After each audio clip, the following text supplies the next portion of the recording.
Film की शुरुआत होती है अमेरिका के एक स्टेट वर्जीनिया से, जहां एप्लेचियन पहाड़ों पर 6 दोस्त जेनिफर, डेरियस, एडम, मिला, गैरी और लुइस हाइक करने के लिए जा रहे हैं। और थोड़ी ही देर बाद वो एप्लेचियन पहाड़ों के पास बसे एक शहर में पहुंचते हैं, जहां वो एक होटल बुक करते हैं और अगले दिन हाइकिंग का प्लान बनाते हैं। अब अगले दिन की सुबह होती है और हम देखते हैं कि जेनिफर सुबह सुबह वॉक कर रही है कि तभी उसकी नजर सड़क किनारे एक औरत पर पड़ती है जिसका नाम एडिथ था, जो कि छोटी मोटी चीजें बेच रही थी। तभी जेनिफर एडिथ के साथ एक बच्ची को देखती है जिसका नाम रूथी था। इसके बाद जेनिफर एडिथ से बंद लेकर वहाँ से चली जाती है और अब हम देखते हैं कि वो सारे दोस्त हाइकिंग पर जाने के लिए तैयार खड़े हैं। तभी उस होटल की रिसेप्शनिस्ट जेनिफर को सावधान करती है कि इन पहाड़ों पर कुछ भी हो सकता है, इसलिए वो हमेशा मेन रास्ते पर ही रहें और उस रास्ते के अलावा किसी और रास्ते से ना जाएं। इसके बाद वो सभी दोस्त एप्लेचियन ट्रेल पर पहुंचकर उस पहाड़ को चढ़ना शुरू कर देते हैं। अब वहाँ थोड़ी देर चढ़ने के बाद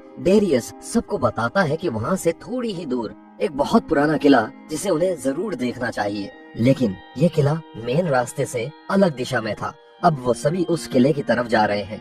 थोड़ी ही देर बाद हम देखते हैं कि वो सभी रास्ता भटक चुके हैं, जिसके बाद वो वापस मेन रास्ते की तरफ जाना शुरू कर देते हैं और तभी वहाँ एक बड़ा सा पेड़ का तना उनकी तरफ तेजी से बढ़ने लगता है और वो सभी वहाँ से तेजी से भागने लगते हैं। लेकिन गैरी भागते भागते बीच में ही गिर जाता है और पीछे से वो तना उसे आकर जोर से टकराता है और वहीं गैरी की मौत हो जाती है।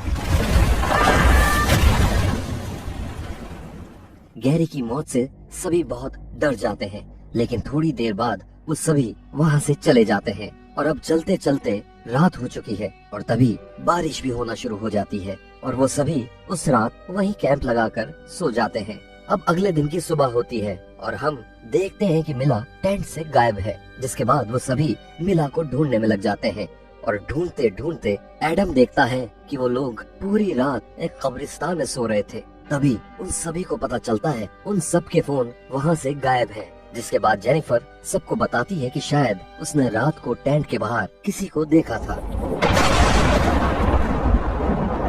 अब सभी मिलकर मिला को ढूंढने में लगे हुए हैं और तभी जेनिफर को वहाँ वही बच्ची दिखाई देती है जो उसे शहर में दिखी थी और एडम उस बच्ची को देखते ही उसके पीछे भागने लगता है। भागते भागते एडम का पैर एक चेन में फंस जाता है, जिसके बाद वो चैन एडम को खींचकर सीधा एक छोटी सी गुफा के अंदर ले जाती है। जिसके बाद डेरियस उस गुफा में घुसने की कोशिश करता है, लेकिन एक सांप की वजह से वो वहाँ घुस नहीं पाता है। इसके बाद जेनिफर, डेरियस और लुइस ये प्लान बनाते हैं कि उन्हें सबसे पहले खुद इन पहाड़ों से बाहर निकलना चाहिए ताकि वो बाहर से मदद बुला सकें। जिसके बाद वो तीनों वहाँ से बाहर जाना शुरू कर देते हैं। थोड़ी ही देर बाद एक खंडर हुए घर में पहुँचते हैं, जहाँ उन्हें कई सारे फोन, कपड़े, जूते और बाकी सामान मिलते हैं जो कि उनसे पहले आए हुए लोगों का ही था। तभी उन्हें घर के बाहर 2 लोग दिखते हैं और जो कि एडम को ले जा रहे थे। जिसके बाद वो सभी वहाँ पहुंचकर उन्हें रोकते हैं और एडम को छोड़ने के लिए कहते हैं, लेकिन उन लोगों को इनकी भाषा समझ में नहीं आ रही थी। लेकिन तभी एडम पीछे से उनमें से एक पर वार कर देता है और ये मानकर कि उन्होंने ही मिला को भी मारा होगा, वो उस पर वार करता चला जाता है। जिसके बाद उसकी मौत हो जाती है और उसका साथी वहाँ से भाग जाता है। तभी हम देखते हैं कि वहाँ एकदम से मिला आ जाती है, जिसके बाद वो सबको बताती है वो सुबह सुबह बाथरूम करने बाहर गई थी और जैसे ही उसने उन 2 लोगों को देखा था, उनसे बचने के लिए वो झाड़ियों में छुप गई थी और जब वो वापस आई तो कैंप पर कोई भी मौजूद नहीं था। जिसके बाद उन सभी को पता चलता है कि उन्होंने बिना किसी वजह से उस इंसान को मार दिया है। खैर, इस बारे में एक दूसरे से थोड़ी देर बहस करने के बाद वो सभी वहाँ से बाहर जाना शुरू कर देते हैं। तभी हम देखते हैं कि उस जंगल के बहुत सारे लोग उन पर हमला कर देते हैं। जिसके बाद वो सभी वहाँ से तेजी से भागने लगते हैं। भागते भागते मिला एक गड्ढे में गिर जाती है, जिसमें कई बड़े बड़े स्पाइक लगे हुए थे और उनमें से कुछ स्पाइक्स मिला के शरीर के आर पार हो जाते हैं। जिसके बाद वो सभी एक एक करके पकड़े जाते हैं। दूसरी तरफ शहर में हम देखते हैं कि जेनिफर के पिता उसे बार बार फोन करने की कोशिश कर रहे हैं।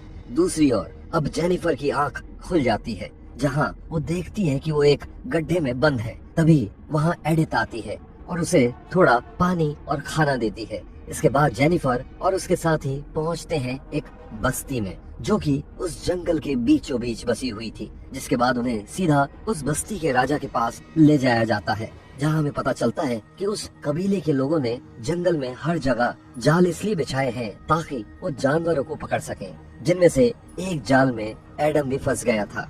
इसके बाद वो एडम को पहाड़ से नीचे ले जा रहे थे ताकि वो सुरक्षित वापस लौट सके, लेकिन एडम ने बिना कुछ सोचे समझे उस कबीले के एक सदस्य को मार दिया। इसके बाद उस कबीले का राजा एडम को भी बिल्कुल वैसे ही मारता है जैसे उसने उनके सदस्य को मारा था। इसके बाद बचते हैं जेनिफर, लुइस और डेरियस, जिन्हें राजा जेल में डालने की सजा देता है। लेकिन जेल में डालने से पहले वो उन सब की आंखें एक गर्म रॉड से फोड़ देना चाहता है, जिनमें सबसे पहले नंबर आता है लुइस का, जिसकी दोनों आंखों में वो राजा गर्म गर्म रॉड घुसाकर उसे अंधा करके जेल में फेंक देता है। इसके बाद नंबर आता है डेरियस का, लेकिन जैसे ही राजा उसकी आंखें फोड़ने ही वाला था कि तभी जेनिफर उन सब से भीख मांगती है और उन्हें बताती है कि डेरियस एक डिजाइनर है और वो उनके कबीले को और अच्छा बनाने में उनकी मदद कर सकता है, और जेनिफर उनमें से किसी की पत्नी बनने के लिए तैयार हो जाती है।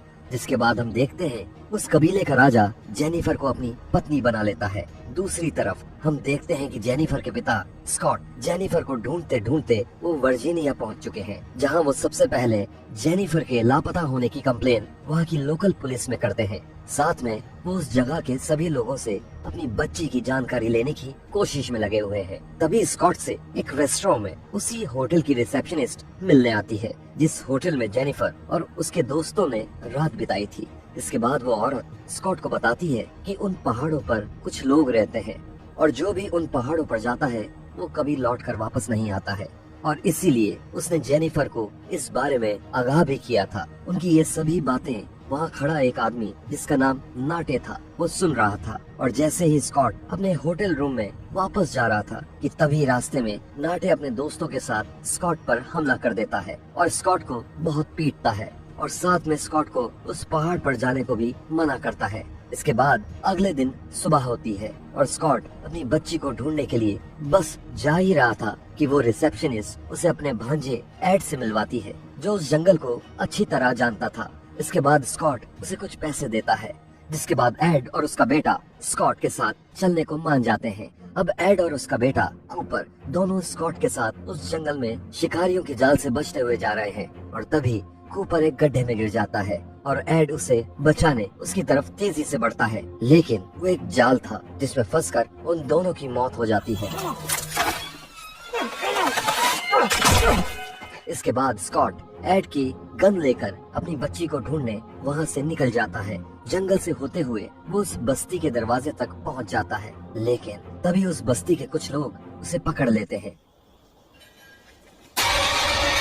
इसके बाद स्कॉट की आंख सीधा खुलती है बस्ती के अंदर, जहाँ वो सबसे पहले डेरियस को देखता है, जो कि अब पूरा उस कबीले का एक सदस्य बन चुका है, और डेरियस ही स्कॉट को पकड़कर अंदर लाया था। इसके बाद हम देखते हैं कि उस कबीले के सभी लोग स्कॉट को घेर लेते हैं, जिसके बाद स्कॉट उन सब पर अपनी बंदूक तान देता है। तभी एक तीर स्कॉट की तरफ तेजी से आता है और उसकी बाजू में घुस जाता है, और हमें पता चलता है कि वो तीर और किसी ने नहीं बल्कि जेनिफर ने ही चलाया था, जो कि खुद भी अब उस कबीले का एक अहम हिस्सा बन चुकी थी। इसके बाद उस कबीले का राजा वहाँ आता है, जो कि स्कॉट को जेल में भेजने की सजा सुनाता है, लेकिन जेल उसे सुबह भेजा जाना था, जहाँ उसकी आंखें भी साथ में ही फोड़ दी जाएंगी। अब हम देखते हैं कि आधी रात हो चुकी है और सारी बस्ती सोई हुई है, और साथ में स्कॉट एक छोटी सी कोठरी में बंद है कि तभी वहाँ जेनिफर आती है और स्कॉट को उस कोठरी से बाहर निकालती है। इसके बाद जेनिफर डेरियस को अपने साथ लेकर आती है,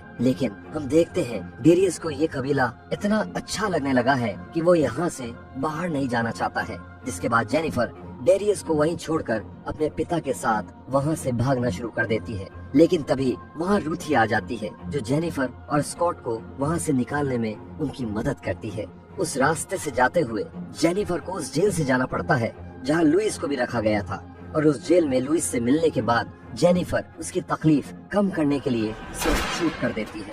उस बस्ती से बाहर निकलकर वो दोनों दो पहाड़ों के बीच में पहुंचते हैं, जहां पीछे से एडिथ एकदम से जेनिफर पर हमला कर देती है और वो दोनों उस दरार में गिर जाते हैं। इसके बाद स्कॉट जेनिफर को ढूंढते ढूंढते उस दरार के अंदर जाता है, जहां वो देखता है कि जेनिफर पर एक और इंसान ने हमला किया था, लेकिन जेनिफर ने उसे भी मार दिया है। इसके बाद वो दोनों वहां से आगे बढ़ते हैं, भागते भागते उन्हें आगे नाटे और उसके दोस्त मिलते हैं, जिसके बाद नाटे उन्हें बताता है कि उसने भी अपना भांजा खोया है इन्हीं बस्ती वालों की वजह से, और इसीलिए ही उसने स्कॉट को भी पीटा था ताकि वो उस पहाड़ पर जाने की जिद छोड़कर वापस अपने घर लौट जाए। इसके बाद नाटे जेनिफर और स्कॉट को बचाने के लिए दूर से आते हुए बस्ती वालों पर गोलियां चलाना शुरू कर देता है। इसी भिड़ंत में नाटे की भी कुछ दोस्तों की जान चली जाती है, लेकिन आखिर में वो सभी नाटे के ट्रक में बैठकर सुरक्षित वहां से निकल जाते हैं। इसके बाद कुछ समय बीत जाता है और हम देखते हैं जेनिफर अपनी जिंदगी में वापस लौट चुकी है। वो रोजमर्रा के कामों में बिजी रहने लगी है, लेकिन तभी एक दिन हम देखते हैं कबीले का राजा अपने कुछ साथियों के साथ जेनिफर के घर पहुंच जाता है, और तब हमें पता चलता है कि जेनिफर उस राजा के बच्चे की माँ बनने वाली है। इसके बाद जेनिफर उससे कहती है कि वो उसके साथ तभी चलेगी अगर वो उसकी फैमिली को कभी हानि नहीं पहुंचाएगा। जिसके बाद राजा जेनिफर की ये बात मानकर उसे वहां से ले जाता है, और वैन में बैठने के बाद वो सभी वहां से चल देते हैं। लेकिन थोड़ी दूर जाने के बाद रास्ते में ही वैन का एक्सीडेंट हो जाता है, और हम देखते हैं कि जेनिफर उस राजा समेत उसके सारे साथियों को भी मार देती है, और अब आखिर में सिर्फ वहाँ रूथी ही बची थी, जिसे लेकर जेनिफर वहाँ से चली जाती है, और यहीं इस फिल्म का अंत हो जाता है। तो ये थी रॉन्ग टर्न 2021 फिल्म की सारी कहानी। आपको ये कहानी कैसी लगी हमें कमेंट्स में जरूर बताइएगा।